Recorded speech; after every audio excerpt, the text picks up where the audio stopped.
What is up, everybody? Welcome back to the Conservative Outlaw. We have got the riots that have happened by the teenagers in Chicago going on. I mean, this is ridiculous. It's getting out of hand. I mean, Chicago's always been out of hand, but I definitely believe that the National Guard needs to go in and deal with this. The violence is ridiculous. This was a Christmas tree lighting ceremony, and a 14-year-old boy was killed. A bunch of people were shot. The Mayor Johnson, is just basically trying to pass the buck and say, oh, it's we don't have this problem. We don't want the National Guard to come in. And the citizens are chanting they want Trump to send in the National Guard. It's a problem when kids are dying at Christmas tree lighting ceremonies, just like the lady says in one of these videos. Who's going to come next year? I sure wouldn't bring my family, that's for sure. You know, and this elderly couple in one of these videos trying to just get out of the way, and they can barely move, and they just kind of get over by the edge of the road and sit there hoping they don't die, I guess. But make sure you give a like, subscribe, share with your friends. Helps me out, helps the channel out. Let's get into the video. This is an isolated incident. I mean, I don't see this as some sort of trend. And again, you know, the level of accountability that has to happen in this moment. What we put in place did not do enough to prevent what we were concerned about from actually manifesting. From Alderman Brian Hopkins, who's of course one of the downtown aldermen, and this is the alderman speaking here, so that's who we're attributing this to. He has posted a tweet on X, 300 juveniles, he says, noting rioting in the Loop now. At least 5 victims have been shot, 1 critical with life-threatening gunshot wound to the torso. Multiple police officers attacked and injured with mace and stun guns. At least 1 police officer has been hospitalized. That's according to downtown Alderman Brian Hopkins, who has been very vocal, Rob and Cheryl and Trey, about the need to have new rules of engagement for the Chicago police in terms of how they can deal with youth and how they can deal with large gatherings of youth that happen, as Cheryl, as you say, when the weather gets nice.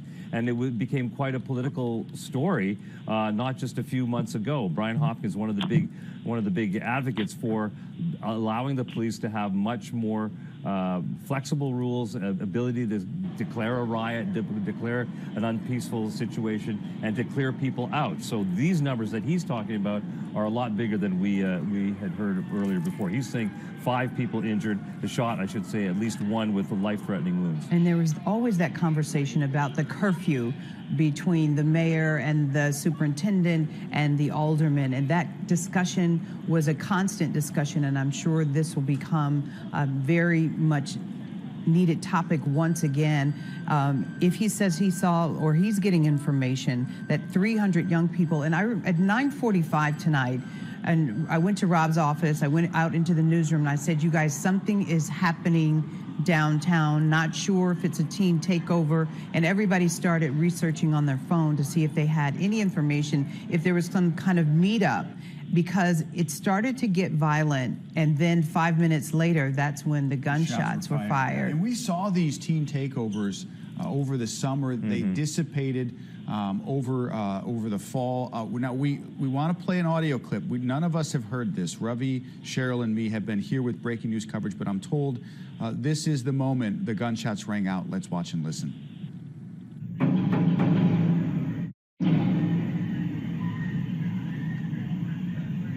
Yeah, there it was. So we were talking about this, 4 to 5. There it is again. You know, Ryan is all the way at the north end of the building in the sports department on the 3rd floor. And his office and the sports department is right next to the L tracks.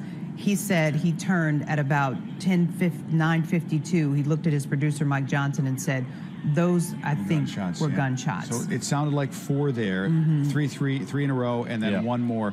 And that distinctive sound. I mean, we have cars come down here, spin out in front of the Chicago Theater, horse around, get moved by police. Doing donuts. Doing these. That sound right there that we just different. And Rob, there were fireworks tonight at the Holiday Lights tree lighting ceremony. There were fireworks, so some people could have. We knew it was a very distinct sound, and Rob just kept saying that.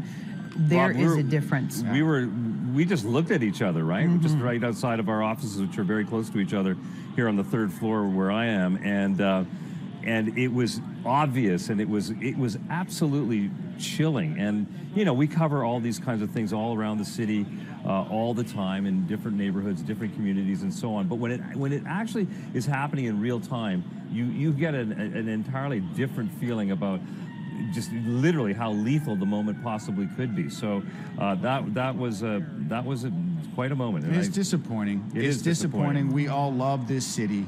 This is home for us, and we love the people here. And it stings. It's learning this all together. And just I want to remind folks that most of the video that we've been showing here tonight was shot by our folks here, right out those windows. That's what we see. We're in the Christmas spirit, the Thanksgiving spirit. I'll tell you what city is not, and that would be Chicago. What should have been a peaceful tree lighting ceremony turned deadly in Chicago. President Trump says that Chicagoans are actually chanting for him to come back, bring in Trump, after a 14-year-old boy was tragically killed and 8 other teenagers were shot. Plus, multiple police officers were attacked in a violent 300-person riot days after a career felon was accused of setting a woman on fire on a Chicago train, which the mayor dismissed as just an isolated incident.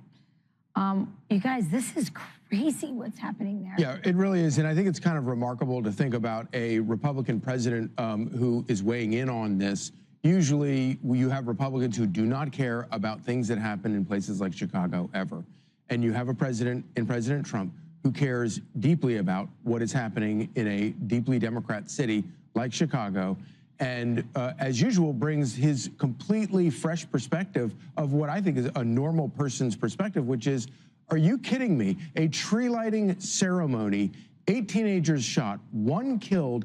This is totally unacceptable in the leading country of the free world. You cannot live in a country like this. This is completely unacceptable. And obviously a lot of people are uncomfortable with the idea of sending in the National Guard to American cities.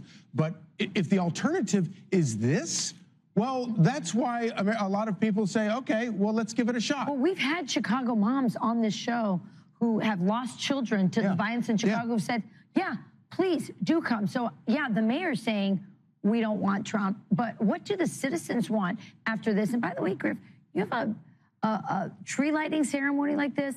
This is how you kill community. Who's going to come out next year? Well, and there's a little bit, Rachel, of denial, too, on the behalf of Mayor Brandon Johnson, who has opposed the Trump administration's offer of federal assistance at every turn. And just on Thursday, literally the day before this horrific Christmas violence happened, was diminishing these acts of violence, saying they're isolated. Listen here. This is an isolated incident. I mean, I don't see this as some sort of trend. And again, you know, the level of accountability that has to happen in this moment, you know, I trust that the federal level will do its part. You know, yesterday we had, we covered a lot of Mondami with President Trump in the Oval Office, and the president giving him a lot of grace. But you get incompetent people in who don't take crime seriously. I mean, look at this mayor. I mean, Brandon Johnson is a disaster. And we'll see whether Mamdani is actually serious about caring about crime, because if you've spent your career talking about wanting to defund the police, that's not that's obviously not a serious person when it comes to addressing crime. But if he wants to partner with Trump on something like that to work on the problem of violence in the city, then that's great. Mayor Brandon Johnson says it's not clear if the 2 shootings were related.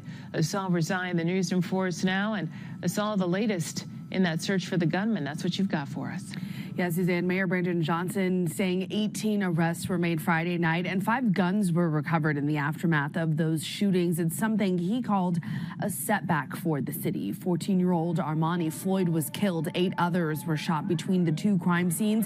The victims between 13 and 17 years old. This all happened just hours after the Millennium Park tree lighting ceremony. Gunshots went off just before 10 o'clock Friday night at State and Randolph. 7 teens were shot there.